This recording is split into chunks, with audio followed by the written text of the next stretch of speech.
ಮರ್ಯಾದ ಹತ್ಯೆ ಸರಿಯೋ ತಪ್ಪೋ? ಸಮಾಜದ ನಾಯಕರು ಜನಸಾಮಾನ್ಯರು ಅದನ್ನು ಒಪ್ಪುತ್ತಾರೋ ಇಲ್ಲವೋ? ಇದು ಕಾನೂನು ಬಾಹಿರವೋ ಅಥವಾ ಇಲ್ಲವೋ? ಇವುಗಳಿಗೆಲ್ಲ ಸಿಗುವ ಉತ್ತರಗಳೇ ಒಂದು ರೀತಿಯ ಪ್ರಶ್ನೆಗಳಾಗಿರುತ್ತವೆ. ಇಡೀ ಪ್ರಪಂಚವೇ ದುಃಖ ವ್ಯಕ್ತಪಡಿಸಿದರೂ ಕಿಂಚಿತ್ತು ಅಳುಕದ ಅಥವಾ ಪಶ್ಚಾತ್ತಾಪ ಪಡೆದ ಒಬ್ಬ ಸಹೋದರ ಮರ್ಯಾದ ಹತ್ಯೆ ಎಂದು ಹೇಳಿಕೊಂಡು ತನ್ನ ಸಹೋದರಿಗೆ ಮಾದಕ ದ್ರವ್ಯ ನೀಡಿ ಆಕೆ ರಾತ್ರಿ ಮಲಗಿದ್ದಾಗ ಉಸಿರು ಗಟ್ಟಿಸಿ ಸಾಯಿಸಿದ ಘಟನೆ ಕೇಳಿದರೆ ಮೈ ಝುಮ್ಮೆನ್ನುತ್ತದೆ. ಯಾರು ಆ ಸಹೋದರಿ?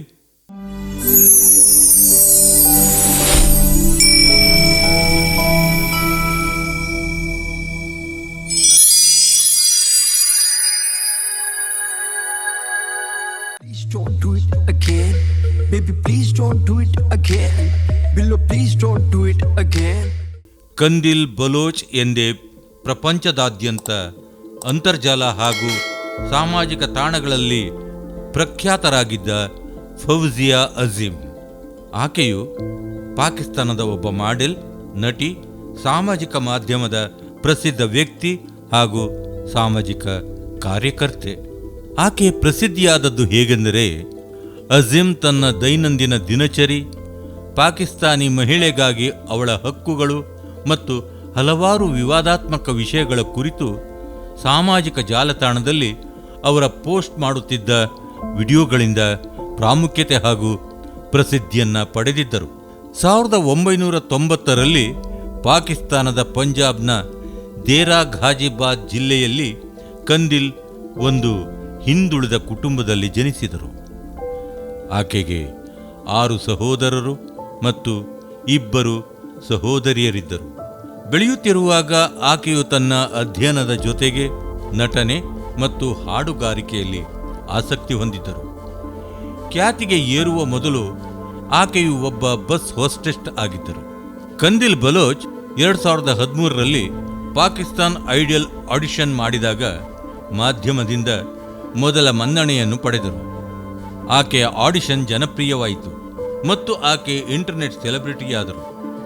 ಪಾಕಿಸ್ತಾನದಲ್ಲಿ ಅಂತರ್ಜಾಲದಲ್ಲಿ ಅತಿ ಹೆಚ್ಚು ವ್ಯಕ್ತಿಗಳಿಗಾಗಿ ಹುಡುಕಲ್ಪಟ್ಟ ಟಾಪ್ 10 ವ್ಯಕ್ತಿಗಳಲ್ಲಿ ಅವರು ಒಬ್ಬರಾಗಿದ್ದರು.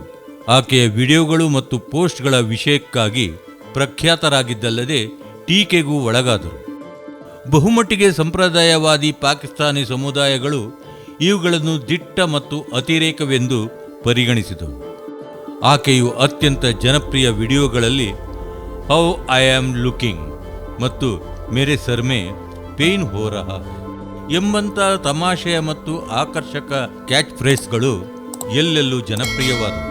ಪಾಕಿಸ್ತಾನ ಮತ್ತು ಭಾರತೀಯ ಯುವಕರು ಇದನ್ನು ಅನುಕರಿಸಿದ್ದಲ್ಲದೆ ಡಬ್ ಸ್ಮ್ಯಾಶ್ ಕೂಡ ಮಾಡತೊಡಗಿದರು.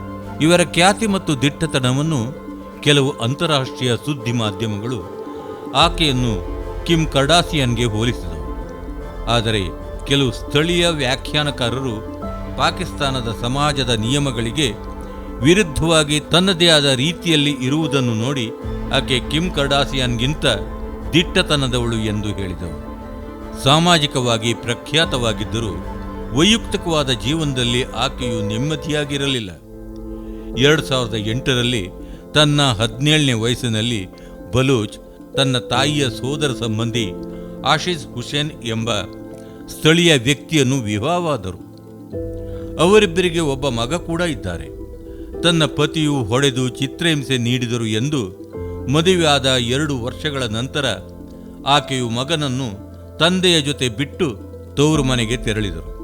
ಮದುವೆಯ ನೋವಿನ ಬಗ್ಗೆ ಸಾರ್ವಜನಿಕವಾಗಿ ಹೇಳಿಕೊಂಡು ಕಣ್ಣೀರು ಕೂಡ ಹಾಕಿದ್ದರು. ಅವರು 2014ರ ಹೊತ್ತಿಗೆ ಪಾಕಿಸ್ತಾನ್ ಟಾಕ್ ಶೋಗಳಲ್ಲಿ ನಿಯಮಿತವಾಗಿ ಕಾಣಿಸಿಕೊಳ್ಳಲು ಪ್ರಾರಂಭಿಸಿದರು.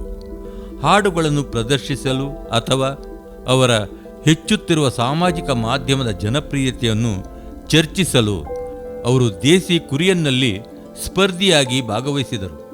ಅವರು ನೆಪ್ಚೂನರ್ ವೆಬ್ ಸೊಲ್ಯೂಷನ್ನಲ್ಲಿ ಡಿಜಿಟಲ್ ಮ್ಯಾನೇಜರ್ ಆಗಿ ಕೂಡ ಸೇವೆ ಸಲ್ಲಿಸಿದ್ದರು. 19 ಮಾರ್ಚ್ 2016ರಂದು ಭಾರತದ ವಿರುದ್ಧ T20 ಪಂದ್ಯವನ್ನು ಪಾಕಿಸ್ತಾನ ಗೆದ್ದರೆ ತನ್ನ ಅನುಯಾಯಿಗಳಿಗೆ ಸ್ಟ್ರಿಪ್ ಡ್ಯಾನ್ಸ್ ಮತ್ತು ಕ್ರಿಕೆಟಿಗ ಶಾಹಿದ್ ಅಫ್ರಿದಿಗೆ ತನ್ನ ನೃತ್ಯವನ್ನು ಅರ್ಪಿಸುವ ಭರವಸೆ ಸಾಮಾಜಿಕ ಮಾಧ್ಯಮದಲ್ಲಿ ವಿವಾದದ ಒಂದು ಇತಿಹಾಸವನ್ನೇ ಸೃಷ್ಟಿಸಿತ್ತು. ಇದರ ಬಗ್ಗೆ ಅವರು ಸಾಮಾಜಿಕ ಮಾಧ್ಯಮದಲ್ಲಿ ಟೀಸರ್ ಕೂಡ ಮಾಡಿ ಬಿಡುಗಡೆ ಮಾಡಿದರು. ಆದರೆ ಪಾಕಿಸ್ತಾನ ಪಂದ್ಯವನ್ನು ಸೋತಿತು. ಕೆಲವು ಭಾರತೀಯ ಮಾಧ್ಯಮಗಳು ಆಕೆಯನ್ನು ಪೂನಂ ಪಾಂಡೆಗೆ ಹೋಲಿಸಿದವು. ಜೂನ್ 16ರಲ್ಲಿ ಬಲೂಚ್ ಅವರ ದೇಶ ಮತ್ತು ಧರ್ಮದ ನಂಬಿಕೆಯ ಬಗ್ಗೆ ಇನ್ನಷ್ಟು ತಿಳಿದುಕೊಳ್ಳಲು ಹಿರಿಯ ಧರ್ಮಗುರು ಮುಫ್ತಿ ಅಬ್ದುಲ್ ಖಾವಿ ಅವರನ್ನು ಒಂದು ಹೋಟೆಲ್ನಲ್ಲಿ ಭೇಟಿಯಾದರು. ಅವರ ಫೋಟೋಗಳು ಆನ್ಲೈನ್ನಲ್ಲಿ ಜನಪ್ರಿಯವಾದಂತೆ ಅವರ ನಡುವಿನ ಮಾತುಕತೆಗಳು ಸಾಮಾಜಿಕ ಮಾಧ್ಯಮದ ವೇದಿಕೆಗಳಲ್ಲಿ ಅವ್ಯವಸ್ಥೆಯನ್ನು ತಂದಿತು. ಇದರಿಂದಾಗಿ ಮುಫ್ತಿ ಅವರನ್ನು ಪಾಕಿಸ್ತಾನದ ಧಾರ್ಮಿಕ ಸಮಿತಿಯೊಂದು ಅವರ ಸ್ಥಾನವನ್ನು ಅಮಾನತುಗೊಳಿಸಿತು. ಆದರೆ ಬಲೂಚ್ ಅವರ ಜನಪ್ರಿಯತೆ ಹೆಚ್ಚಿ ಪಾಕಿಸ್ತಾನದ ಸುದ್ದಿ ಕಾರ್ಯಕ್ರಮಗಳಲ್ಲಿ ನಿಯಮಿತವಾಗಿರಲು ಕಾರಣವಾಯಿತು. ಅವರು ಮುಬಾಶಿರ್ ಲುಕ್ಮನ್ ಅವರಂಥ ಹಿರಿಯ ನಿರೂಪಕರೊಂದಿಗೆ ವಿವಿಧ ಜನಪ್ರಿಯ ಪಾಕಿಸ್ತಾನಿ ಟಿವಿ ಕಾರ್ಯಕ್ರಮಗಳಲ್ಲಿ ಕಾಣಿಸಿಕೊಂಡರು. ಪಾಶ್ಚಿಮಾತ್ಯ ಮತ್ತು ವಿವಾದಾತ್ಮಕ ಕಾರ್ಯಕ್ರಮಗಳು ಮತ್ತು ಜೀವನ ಶೈಲಿಯ ಬಗ್ಗೆ ಧಾರ್ಮಿಕ ವಿದ್ವಾಂಸರೊಂದಿಗೆ ಚರ್ಚೆ ನಡೆಸುವ ಟಾಕ್ ಶೋಗಳಲ್ಲಿ ಆಕೆ ಹೆಚ್ಚಾಗಿ ಇರುತ್ತಿದ್ದರು.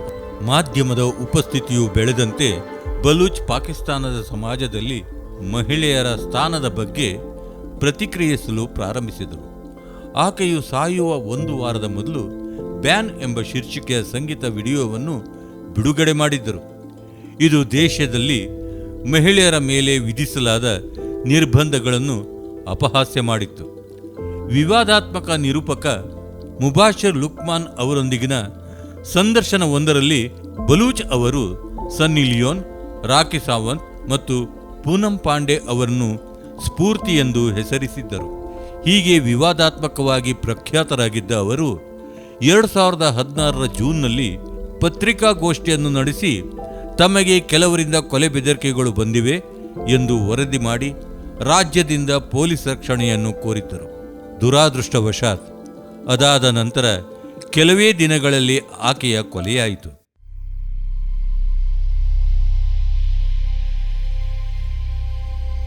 ತನ್ನ ತಂಗಿಯು ಕುಟುಂಬದ ಗೌರವಕ್ಕೆ ಕಳಂಕ ತರುತ್ತಿದ್ದಳು. ಅದನ್ನು ಸಹಿಸಲಾರದೆ ತಾನೇ ಆಕೆಯನ್ನು ಕೊಲೆ ಮಾಡಿದೆನೆಂದು ಆಕೆಯ ಸಹೋದರ ತಪ್ಪೊಪ್ಪಿಕೊಂಡರು.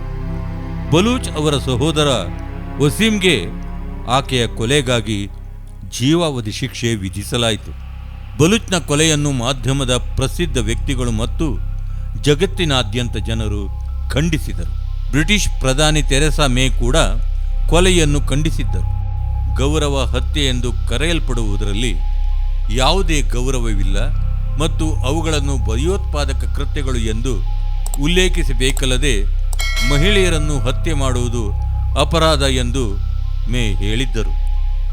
ಬಲೂಚ್ ಅವರ ಸಾವಿನ ಬಗ್ಗೆ ಪಾಕಿಸ್ತಾನದ ಸಮಾಜ ವಿವಿಧ ವರ್ಗಗಳಿಂದ ಮಿಶ್ರ ಪ್ರತಿಕ್ರಿಯೆ ಬಂದಿದೆ. ಕೆಲವರು ಆಕೆಯ ಸಾವನ್ನು ಮರ್ಯಾದೆ ಹತ್ಯೆ ಎಂದು ಕರೆದರೆ ಮತ್ತೆ ಕೆಲವರು ಹಣದ ಉದ್ದೇಶ ಎಂದು ಭಾವಿಸುತ್ತಾರೆ. ದಿಟ್ಟ ಮಹಿಳೆ ಕಂದಿಲ್ ಬಲೋಚ್ ಜೀವನವನ್ನು ಆಧರಿಸಿ ಅನೇಕ ಕಥಾಸರಣಿಗಳು ಟಿವಿ ಮಾಧ್ಯಮಗಳಲ್ಲಿ ಬಿತ್ತರಗೊಂಡಿವೆ. ಬ್ರಿಟಿಷ್, ಪಾಕಿಸ್ತಾನಿ, ಭಾರತೀಯ, ಅಮೆರಿಕನ್ ಹಿಪ್-ಹಾಪ್ ಗ್ರೂಪ್ನ ಸ್ವೀಟ್ ಶಾಪ್ ಬಾಯ್ಸ್ ತಮ್ಮ ಆಲ್ಬಮ್ ಒಂದರಲ್ಲಿ ಆಜಾ ಎಂಬ ಟ್ರ್ಯಾಕ್ ಅನ್ನು ಕಂದಿಲ್ ಬಲೋಚ್ ಅವರ ನೆನಪಿಗಾಗಿ ಅರ್ಪಿಸಿದ್ದಾರೆ. 2017ರಲ್ಲಿ ಆಕೆಯ ಜೀವನವನ್ನಾಧರಿಸಿ ಒಂದು ಸಾಕ್ಷ್ಯಚಿತ್ರ in the name of honour channel news ಏಷ್ಯಾದಲ್ಲಿ ಪ್ರದರ್ಶನಗೊಂಡಿತು. ವಿಪರ್ಯಾಸ ಎಂದರೆ ಫೆಬ್ರವರಿ 2022ರಲ್ಲಿ ಅವರ ತಾಯಿ ತಮ್ಮ ಮಗ ಮಾಡಿರುವ ಅಪರಾಧವನ್ನು ಕ್ಷಮಿಸಿದ್ದೇನೆ ಎಂದು ಹೇಳಿದ ಕಾರಣಕ್ಕಾಗಿ ಆ ದೇಶದ ಕಾನೂನಿನ ಆಧಾರದ ಮೇಲೆ ವಸೀಂ ಬಲೂಚ್ ಅವರನ್ನು 3 ವರ್ಷಗಳ ನಂತರ ಬಿಡುಗಡೆ ಮಾಡಲಾಯಿತು. ಇದು ಕೂಡ ಇಡೀ ಪ್ರಪಂಚವನ್ನೇ ಅಚ್ಚರಿಗೊಳಿಸಿದೆ. ಇದಕ್ಕೇ ಇರಬೇಕು ಕೆಲವರು ಆ ದೇಶವನ್ನು ಪಾಕಿಸ್ತಾನ ಅಂತ ಕರೆಯೋದು.